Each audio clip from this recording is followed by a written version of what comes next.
या लोकांची येड्यांची जत्रा भरलेली आहे. परदेशी अध्यक्ष, प्रधानमंत्री, नेते येतात आणि जातात. यात राजकीय पक्षांचा काय संबंध आहे?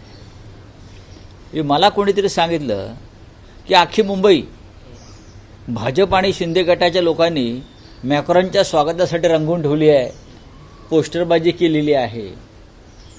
बहुतेक मॅक्रॉन त्याच्या निवडणुकीला प्रचारासाठी आता या लोकांना बोलवेल, एकनाथ शिंदे, अमित साटम, माझ्याकडे प्रचाराला या. फ्रान्समध्ये जेवढे त्याचे कधी एवढे पोस्टर नसतील लागले तेवढे या मुंबईत लागलेले आहेत.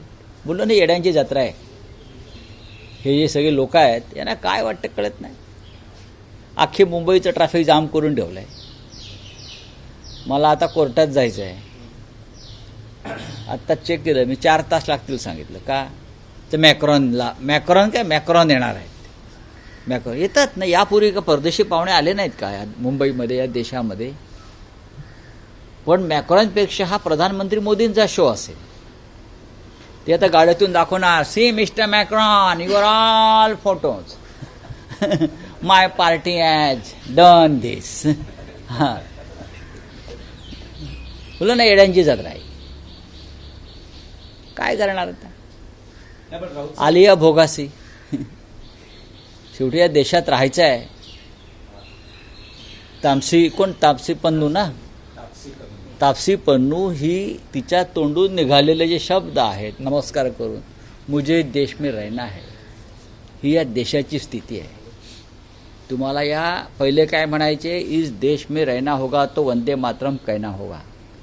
आता काय, इस देश में रहना होगा तो मोदी मोदी करना होगा.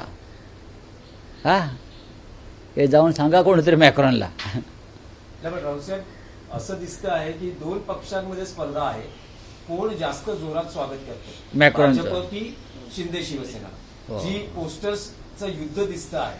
नाही, कदाचित मॅक्रॉनच्या सरकारमध्ये उपमुख्यमंत्री पदाची सुद्धा स्पर्धा सुरू होईल भविष्यामध्ये. की आमचा एक माणूस फ्रान्समध्ये उपमुख्यमंत्री करा. काही मुलं, हे येड्यांची जत्रा आहे. हे सरकार आणि हे पक्ष म्हणजे येड्यांची जत्रा आहे. हे बघा, मॅक्रॉन सुद्धा हसेलाच.